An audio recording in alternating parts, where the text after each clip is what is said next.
கண்ணியத்திற்குரிய சகோதரிகளை இப்ப நான் சும்மா பேசிட்டு போகல, நீங்க நாசமா போகணும், நல்லா பாதுகாக்கணும். இப்படி பேசிட்டு உணர்ச்சி வசப்பட்டு பேசிட்டு போகக்குள்ள நான் ஒரு இதுக்கு இப்படி சொல்லிட்டு போறேன், என்ன நடக்கும் சொல்லுங்க. சிலருக்கு பயம் வரும், சிலருக்கு கோபம் வரும். சிலர் நிர்வாகிகள்கிட்ட போய் உடனே இவருக்கு நடவடிக்கை இருக்கும். என்ன சும்மா நான் சபித்தால் நடக்குமா இல்லையான்றது சொல்ல இல்லாது. இப்ப நான் சபிக்கிறதுக்காக வேண்டி சாபம் நிறைவேறுமா? இல்ல. அப்ப சாதாரணமான ஒருவர் நம்மை சாபம் விட்டால் நமக்கு தாங்க இயலாது. இப்ப பர்சனலா உங்களோட ஒரு டீலிங், எனக்கு நான் ஒரு மௌலவி டீல் பண்ணிட்டு போகும்போது ஒரு பேச்சுவார்த்தையோட கோபம் வந்துட்டு, எனக்கு கோபம் வந்து உங்களை சாபம் விட்டுட்டேன், தாங்கிக்க மாட்டீங்க, உண்மையா தாங்க மாட்டீங்க. அதே போல நீங்க மௌலவி இல்ல, சாதாரணமான ஒரு நிலையில ரெண்டு பேர் பேசிட்டீங்க, ஒருவர் சாபம் விட்டால் மத்தால் தாங்க முடியாது. இப்ப நம்முடைய சாபங்களையே நம்மால் தாங்க முடியாது என்று இருக்கும் போது அல்லாஹ்வுடைய தூதரின் சாபத்தை நம்மால தாங்க முடியுமா சகோதரிகளை? அல்லாஹ்வுடைய தூதர் சாபம் விடுறாங்க, யோசிச்சு பாருங்க, அதை கொஞ்சம் நினைச்சு பாருங்க. அல்லாஹ்வுடைய தூதர் ஸல்லல்லாஹு அலைஹி வஸல்லம் அவர்கள் சாபம் விடுகிறார்கள். யாருக்கு சாபம் விட்டாங்க தெரியுமா? ஜாபிர் ரலியல்லாஹு அன்ஹு சொல்கிறார்கள், லஅன ரசூலுல்லாஹி ஸல்லல்லாஹு அலைஹி வஸல்லம் ஆகில ரிபா வ மூகிலஹு வ ஷாஹிதை வ காதிபஹு. வட்டி சாப்பிடுறவன், வட்டி சாப்பிடுறா வட்டி தொழில் செய்யறானு, நகைய அடகு பிடிச்சு காசுதாரான் இவன், வ மூகிலஹு அவனுக்கு வட்டி சாப்பிட கொடுக்கிற நாம போய் நகையை வச்சுட்டு பணம் வாங்கிட்டு மாசம் மாசம் கட்டுறது. நகை மட்டுமல்ல, அது டீடாக இருக்கலாம் அல்லது வெஹிக்கலாக இருக்கலாம், எதுவாகவும் இருக்கலாம். இதை கொண்டு போய் வச்சுட்டு அவனுக்கு சாப்பிட கொடுக்கிறோமே நம்ம. ஷாஹிதைஹி இதுக்கு சாட்சியாக இருக்கிற இரண்டு பேர், வகாத்திபஹு இந்த மேற்கல எழுதக்கூடியவர்கள், இவர்கள் அனைவரையும் அல்லாஹ்வுடைய தூதர் ஸல்லல்லாஹு அலைஹி வஸல்லம் அவர்கள் சபித்தார்கள், சாபமிட்டார்கள் என்று ஜாபிர் ரலியல்லாஹு அன்ஹு அவர்கள் சொல்கிறார்கள். ஆனா இது நமக்கு பெரிய ஒரு சின்ன மேட்டரா போயிடுச்சு. இந்த விஷயம் சின்ன ஒரு விஷயமா போயிட்டு இன்றைக்கு எவ்வளவு டென்ஷன் வரும், எவ்வளவு பதட்டம் வரும், எவ்வளவு கவலை வரும் சகோதரிகளே. விபச்சாரத்தை விட பயங்கரமானது வட்டி, சூதாட்டத்தை விட பயங்கரமானது வட்டி, மதுபானத்தை விட பயங்கரமானது வட்டி.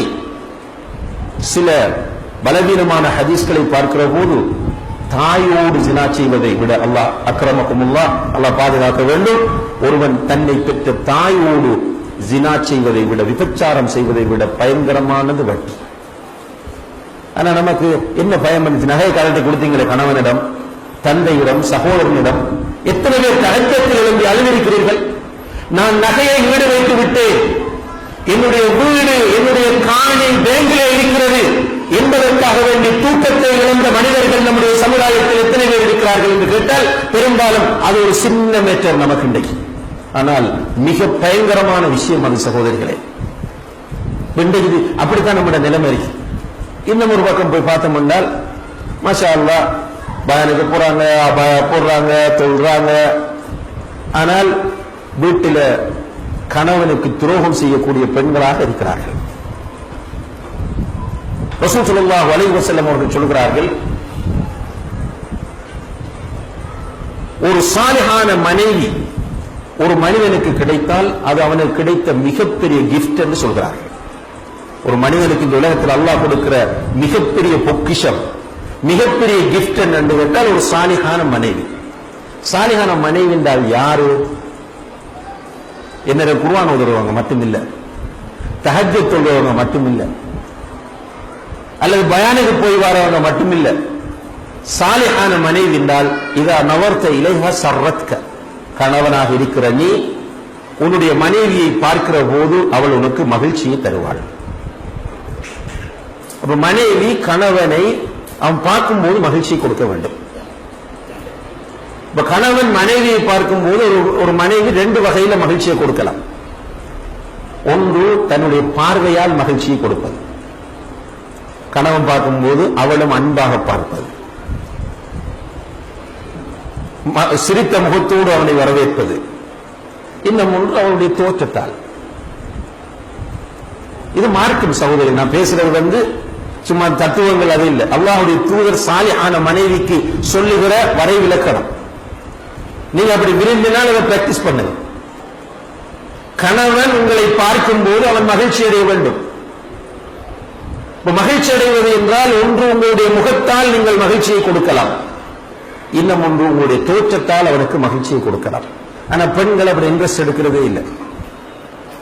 திருமணம் முடிச்சு அது ஒரு தனி டாபிக் வரையா பேச வேண்டும். குடும்ப வாழ்க்கையில் ஏற்படுற பிரச்சனைகள் கொஞ்ச நாள் போனதுக்கு பிறகு ரெண்டு பேருக்கும் இடையில மிஸ் அண்டர்ஸ்டாண்டிங் ஆரம்பிச்சிடும். அதோட பாத்தீங்கன்னா வீட்டுக்கு வர கணவனை சலாம் சொல்லி சிரித்த முகத்தோடு வரவேற்கிற மனைவிமார் நிறைய குறையும். வரும்போது சண்டைக்கு கூப்பிடுற மனைவிமார் தான் நிறைய இருக்கிறாங்க. கடுகடுப்பான முகம், டென்ஷனான நிலை, கொஞ்சம் அவர் கறி வாங்க லேட் ஆயிருக்கும், அல்லது கால் பண்ணும்போது ஆன்சர் பண்ணாம விட்டிருப்பார், அல்லது போகும்போது சல்லி தராம போயிருப்பார். இதை வச்சு கணவன் வரும்போது டென்ஷனாக இருக்கிற மனைவிமார். இன்னும் ஒரு டைப் என்னன்னா, பெரும்பாலான பெண்கள்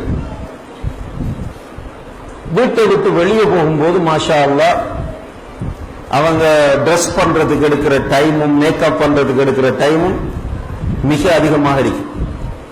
வீட்டை விட்டு வெளியே போகும்போது தான் வீட்டில் இருக்கிற அழகான ஆடைகளையும் நகையும் அணிவாங்க. வெளியே போய் வந்தவுடனே நகையெல்லாம் காட்டி கபட்டில் வச்சிருவாங்க. அதுக்கு பிறகு அவங்களுக்கு வீட்டுக்கு ஒரு 3 ட்ரெஸ் இருக்கும், ஃபேட் ஆகி. அதுதான் கம்ஃபர்ட் இல்லை, சும்மா வசதியான உடுப்பு அதுதான் என்று அதைத்தான் போட்டு கணவனுக்கு முன்னால இருக்கும் போது அந்த ட்ரெஸ்ஸோட தான் இருப்பாங்க. அப்ப இந்த கணவனுக்கு அந்த பொம்பளை பார்த்தா பிடிக்காது. ஏனென்றா அந்த 3 ட்ரெஸ்ஸும் அப்படியே கண்ணுக்குள்ள படமா இருக்கும். பார்க்கும்போது இவருக்கு மனைவியில் ஒரு சந்தோஷம் வாரல. கடைசியில் என்ன நடக்கும்டா, வெளியே போற எல்லா பொம்பளைகளை நல்லா ட்ரெஸ் பண்ணிட்டு போவாங்களே, அதுல நம்மட பொம்பளைகள் இப்ப அபாயா ஒவ்வொரு விதவிதமான அபாயாக்கள் அவங்களுக்கு வெளியே போனா இவன் சொந்த மனைவியை பார்க்க மாட்டான், வேற பொம்பளைகளை தான் பார்ப்பான். இது பிராக்டிக்கலா பேசுறேன்னு மன்னிச்சு கொள்ளுங்க, இதுதான் நடக்குது இன்றைக்கு சமுதாயத்தில். நீங்க ஒரு உளவியலாளர் சொல்லுகிறார், சகோதரிகளே, ஒரு பெண் தன்னுடைய கணவனுக்கு முன்னால் கடைசி வரைக்கும் ஒவ்வொரு நாளும் ஒரு புது மனைவியாக தோன்ற வேண்டும். உங்களுக்கு நிறைய ட்ரெஸ் இருக்கும், அந்த ட்ரெஸ் ஒவ்வொன்றையும் கணவனுக்கு முன்னால போடுங்க. உங்கள்கிட்ட நிறைய ஜுவல்ஸ் இருக்கும், அதை கணவனுக்கு முன்னால போடுங்க. உங்களோட வீட்டில் காஸ்மெட்டிக் ஐட்டம் இருக்கட்டும், அதை கணவனுக்கு முன்னால யூஸ் பண்ணுங்க. ஒவ்வொரு நாளைக்கும் ஒவ்வொரு முறையில் கணவனுக்கு முன்னால் தோன்றுங்கள். உங்களுடைய கணவன் வெளியில் அலைய மாட்டார். ஆனா நீங்க வீட்டில் அலங்கோலமாகவும், வீட்டில் எந்த நேரமும் ஒரு மோசமான பெண் வெளியே போகலாம் பெர்ஃப்யூம் யூஸ் பண்ணக்கூடாது, நறுமணங்கள் யூஸ் பண்ற வெளியே போகலாம் ஹராம். வீட்டில் கணவனுக்கு முன்னால ஹலால் தாராளமாக பயன்படுத்தலாம், அதெல்லாம் கிடையாது. ஒரு ப்ரோக்ராம் செய்யறதுக்கு லேடிஸுக்கு ப்ரோக்ராம் செய்ய போற ஒரு டாக்டர் சொன்னார், மௌலவி கட்டாயம் இந்த பெண்கள் இந்த அபாயா போட்டுக்கு வரும்போது ட்ரெஸ்ஸை மாத்திட்டு அபாயா போட்டு வர சொல்லுங்க. ஏன்னு கேட்டேன், கிச்சன்ல நின்ற மாதிரி அப்படியே வராங்க, இந்த செக் பண்ணும்போது வெங்காய வாட தாங்க முடியல என்று அவர் சொல்லி அனுப்புறார். இதெல்லாம் அவங்க அனுபவிக்கக்கூடிய விஷயங்கள். எல்லாரும் அப்படி இல்லை, நான் ஆரம்பத்தில் திரும்ப திரும்ப சொல்லிட்டு வரேன். என்ன சில நேரம் நான் சொல்லக்கூடிய விஷயங்கள் அந்த விதிவிலக்கு அடைந்த பெண்கள் கோவித்துக் கொள்ளக் கூடாது என்பதற்காக வேண்டி. ஆனா மற்றவங்களுக்கு தெரியும், அளவோடு இருக்கிறார்கள் போட்டுக் கொள்வாங்க. நம்ம அப்படித்தான் இருக்கிறோம் என்று புரிகிறார்கள், மாற்றிக்கொள்ள முயற்சி செய்யுங்கள். கணவன் பார்க்கும் போது அந்த கணவனை நீங்கள் மகிழ்விக்க வேண்டும். இது முதல் விஷயம். இதா நவர்த்த இலேஹா சர்வத்க. இரண்டாவது, வைதா அமரத்ஹா அதாத்க, வைதா அமர்த்தஹா அதாத்க. நீ அந்த பெண்ணுக்கு கட்டளையிட்டால் அவள் உனக்கு கட்டுப்படுவாள்.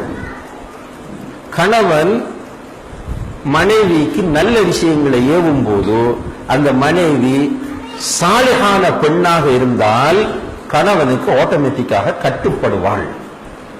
கட்டுப்பட உங்களுடைய உள்ளம் மறுக்கிறது என்றால் நல்ல விஷயத்துல.